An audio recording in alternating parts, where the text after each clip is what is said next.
Is there any chance that Shaun Aguano could hold on to his job heading into the 2023 season? And more importantly, if he doesn't, who am I naming as the head coach today? All this and more on this edition of the Locked On Sun Devils mailbag. Are Locked On Sun Devils, your daily podcast on the Arizona State Sun Devils, part of the Locked On Podcast Network, your team every day.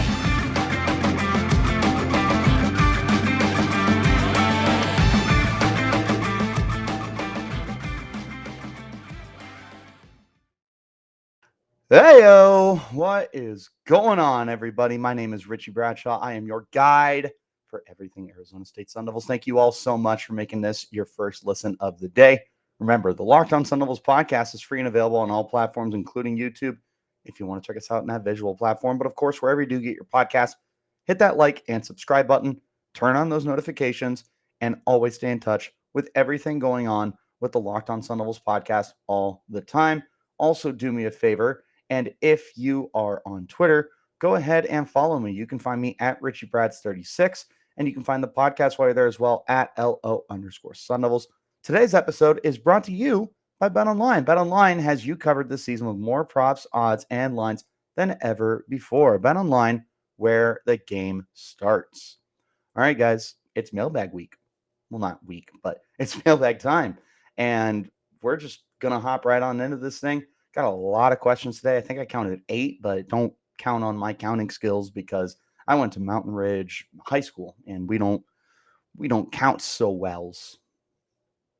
Dumb joke. Anyways, all right, let's go ahead and just hop right into this thing. I'm going to break these up piece by piece as we hop through a couple breaks here and there and get through this bad boy. First question I have here: do you think there's any chance Aguano, Shaun Aguano, of course, can keep the job if he impresses? Yeah, of course. There's definitely a chance that he can. But I mean, he'd have to do more than impress. It would have to be a lot more than just continuing to gain the trust of these kids and continuing to get them to be more competitive. That's just unfortunately not enough. It's going to take a lot more than that to get the rest of the staff and of the athletic director Ray Anderson to buy into, like, hey, Aguano's going to be our guy moving forward. Like, we just, without a shadow of a doubt, we feel best that this is, for better or for worse, the person that we want running this program for the next 3 years at least.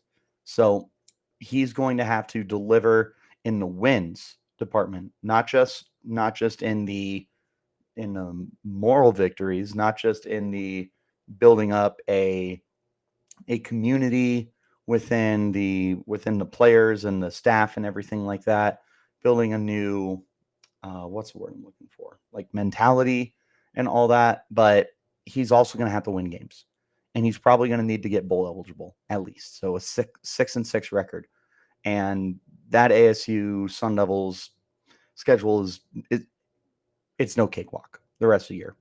We've looked through this, and I think in a best case scenario, there's like 2 games that I feel confident, not even confident, that I think they are capable of winning good.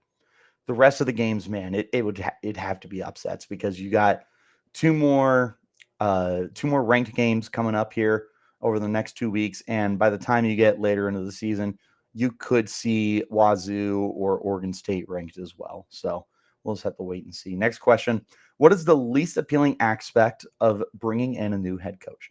The recent subpar recruiting or upcoming sanction penalties?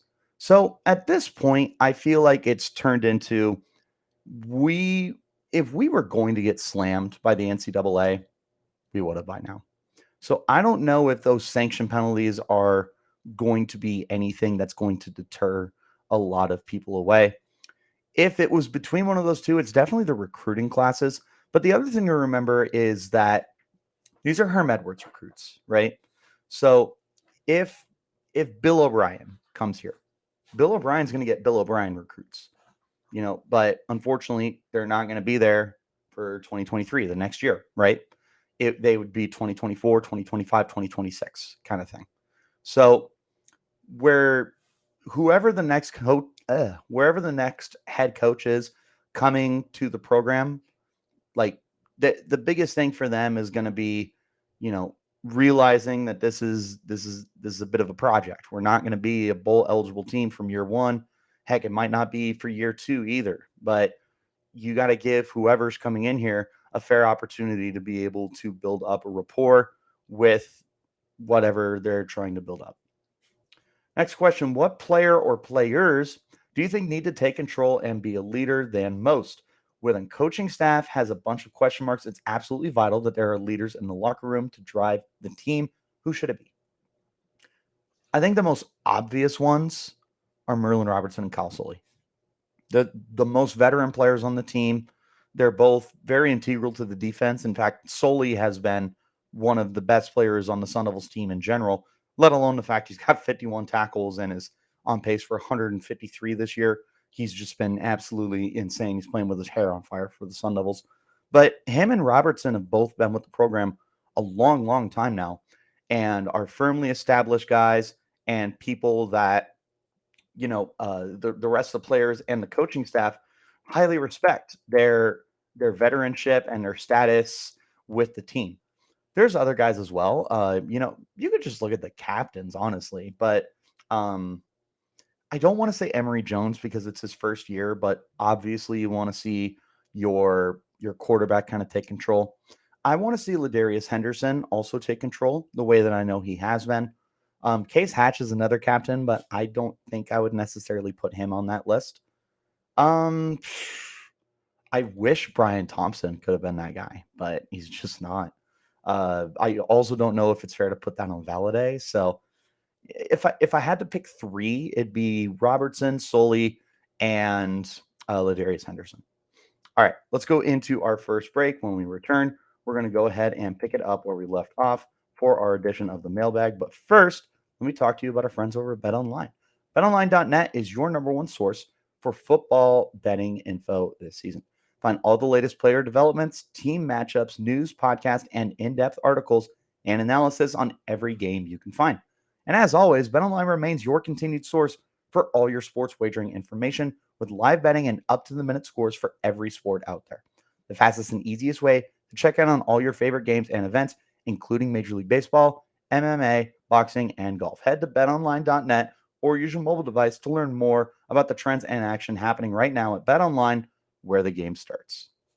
All right, guys, back into our lovely conversation. Probably my favorite show that we do every week.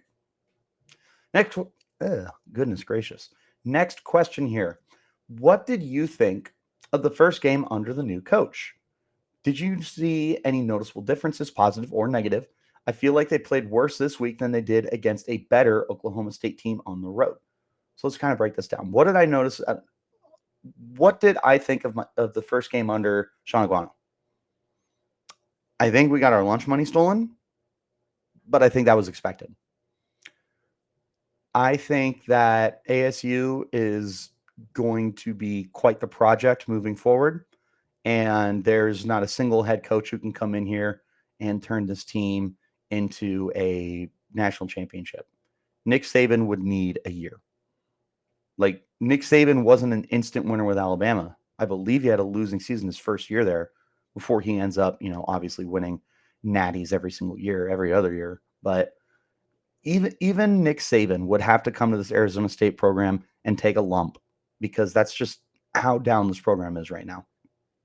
So for Shaun Aguano to come in as the interim coach and at least get these kids to buy into his mentality, that's huge. So that's awesome. First game, yeah, ASU got their lunch money stolen. But should we have really expected anything more than that? Probably not. Any noticeable differences? Yeah, I noticed, especially in the press conference that I've talked about this week, is that these kids definitely feel a lot more confident about the way they're practicing, about the way they feel and working with each other, and even their hustle on the field. Did it show up? Not really, but you love the mindset.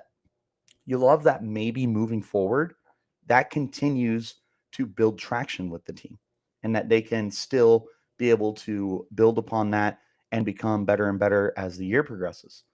The last thing I wanted to break down with that question is saying that I feel like they played worse this week than they did against a better Oklahoma State team on the road.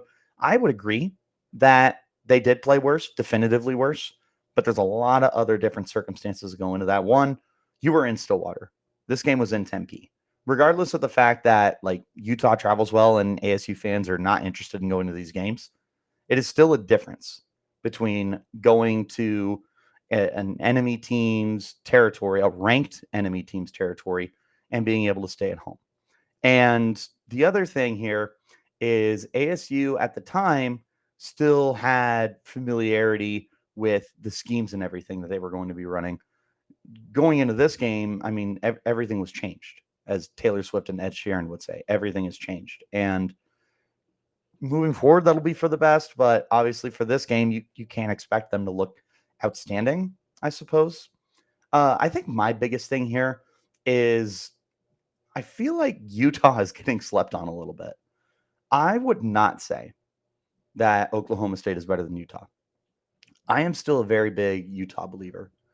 I feel like, yeah, look, USC is definitely the team to beat in the Pac-12 right now.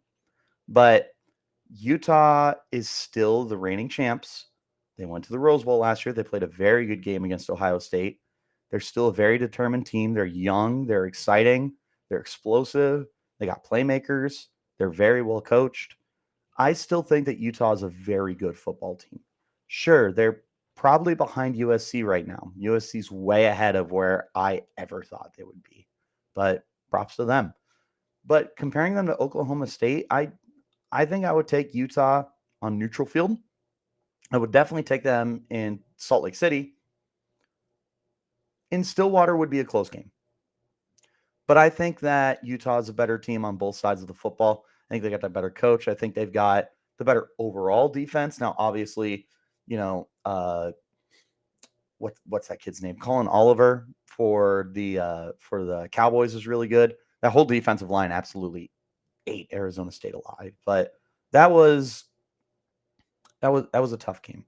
But again, like I feel like they had a tough assignment going to Stillwater, and even playing on the road, yeah, they did play better, but again, they were more organized than what they were this week. So I think if you give both these teams the same amount of time to get organized and whatnot, so even if it is Aguano in the game against Utah and it's still Herm against Oklahoma State, if you gave Aguano a whole offseason to prepare for Oklahoma State, or a whole season to prepare for Utah, I mean,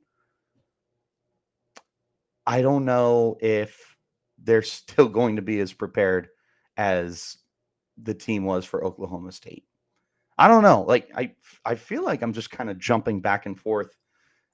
It's a very interesting question because Oklahoma State and Utah are both very good football teams, but I don't want to sit here and underrate Utah. So I think the biggest difference between those games was just how unprepared they had to be against Utah. They just, pants around their ankles. It's a brand new coach. They're trying to do a lot of different things. They're trying out different practice methods. So it was just something that no one really could adjust to that quickly. Next question. If you were faced with this decision and had to name the next coach for Arizona State, who would you choose and why? So in a perfect world where all the stars align for me, it's Matt Rule. However, I will tell you that if I had to name the guy today, I've actually really started to buy into this idea quite a bit. I think it might surprise some people. I want Kenny Dillingham. Kenny Dillingham is the offensive coordinator for Oregon. He's got roots back at Arizona State. He was a alma mater for the team, the university, graduated in 2012, and then was an offensive assistant for 2 years with the team. So there's some dots to connect here. But he's also really young. He's 32 years old. He's an offensive mind. He's been an offensive coordinator since 2018. By the way, when he left Arizona State, he left with Mike Norvell and went to Memphis with him and was in Memphis with him for 3 years, where he ended as the offensive coordinator and as the quarterback coach for the team. Then he goes to Auburn, same thing. Goes to Florida State for 2 years. Guess what? He's with Mike Norvell again. 2 years, same role, offensive coordinator and quarterbacks coach. Now he went to Oregon, doing the same thing. I think it makes some sense for Dillingham to come right back down to Arizona State here. Is it the greatest move in the world? No, because he's super young. He's very, very much unproven. But I actually really have thought about that a lot. And I actually really like that idea of potentially promoting Dillingham to the head coaching spot. Excuse my dog while she plays with her dumb toys. Thank you. I'm recording. All right, one more question, and then we're going to go into our final break here. ASU needs to improve on both sides of the ball. However, would you rather see improvements from the offense or defense first? I feel like the offense has the weapons to at least keep a game close, but the defense has got to step up. That entirely depends what your perception of the team is moving forward.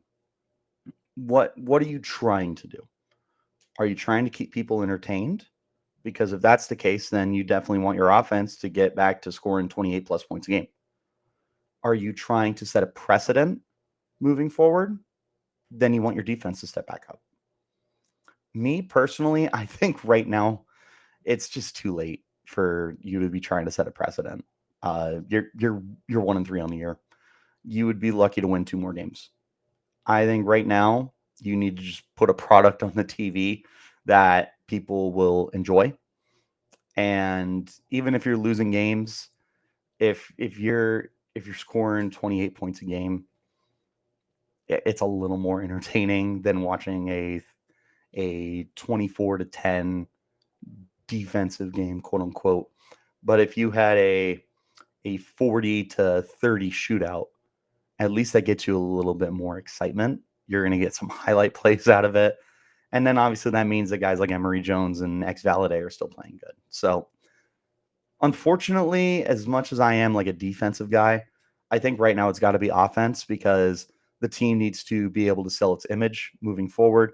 It needs to be kind of showing off that the offense has some of the tools to it for offensive-minded guys like Kenny Dillingham, like Matt Rule, like Bill O'Brien. You know, you need to be able to advertise what side of the ball you're trying to get better at. And you've had 3 consecutive defensive-minded coaches. It's time for an offensive-minded head coach.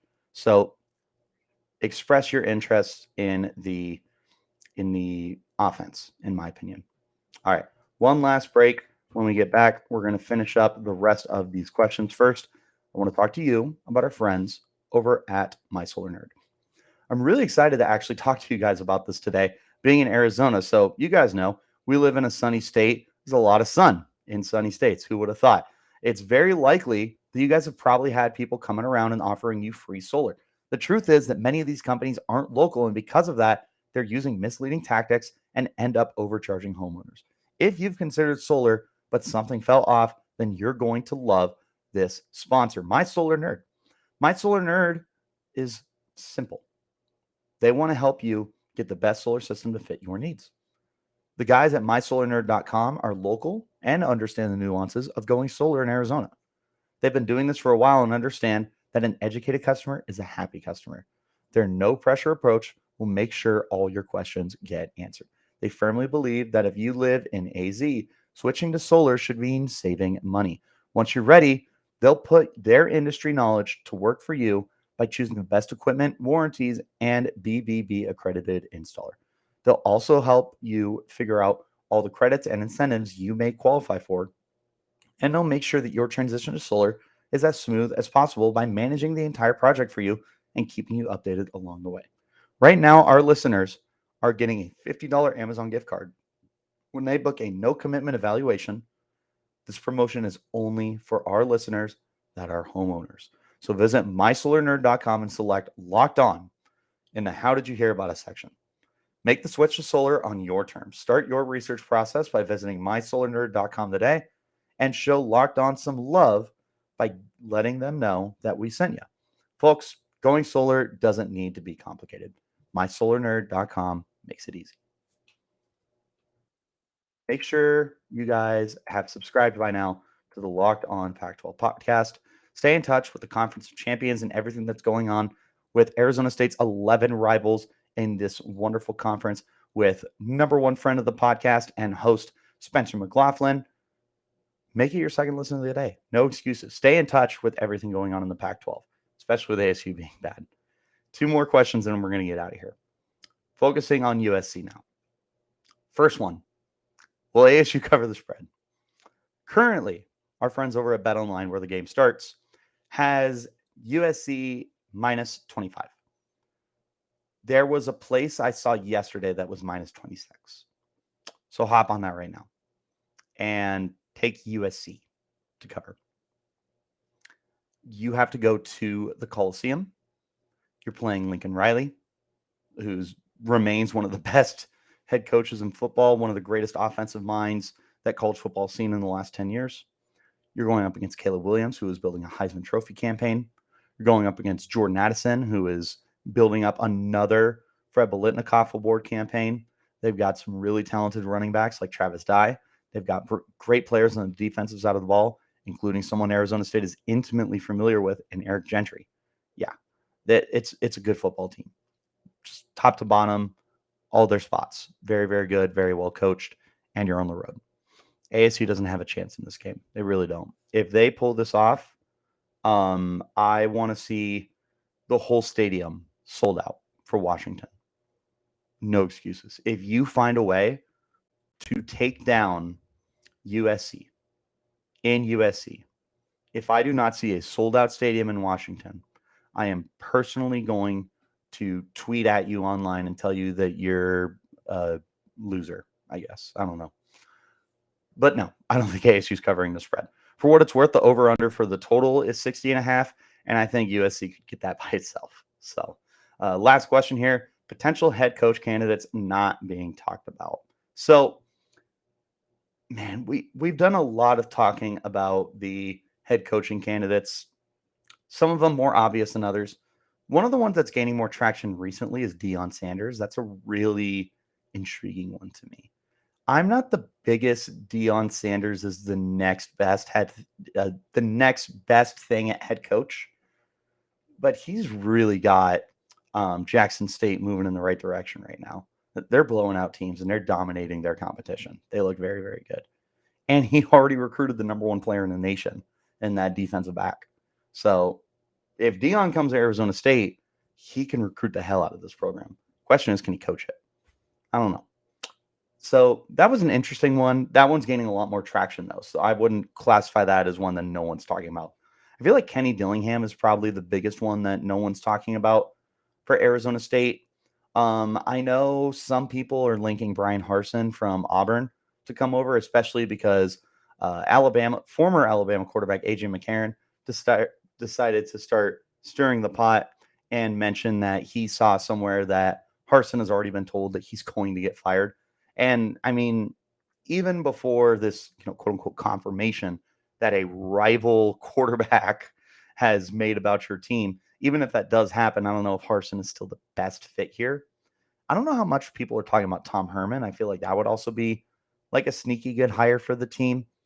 Other than that, I feel like the biggest names are still the pretty obvious ones, but I think Kenny Dillingham probably tops that list for me, just because he is so young and unknown by the majority of people. But there's a lot of guys to be looking out for. And what you guys need to look out for on tomorrow's edition of the podcast is my final breakdown of the USC game. Everything you need to know offensively, defensively, a focus player, some bold predictions, and a final score prediction for the Friday edition of the podcast. This does wrap up this Locked On Sun Devils mailbag edition of the podcast. So thank you guys so much for tuning in. Make sure to drop your questions in the comments on any YouTube video, or you can find me on Twitter and tweet at me. You can submit your questions to me on Twitter at RichieBrads36 or at LO_Sun Devils. We will also tweet out on the day to send in your questions for this Locked On Sun Devils mailbag. Send them in.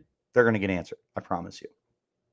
In the meantime, though, wherever you get your podcasts, hit like and subscribe and turn on notifications so you get an update every time we post new content. Monday through Friday, It's the best Arizona State Sun Devils content in the whole world. Till next time, you keep it locked right here on Locked On Sun Devils.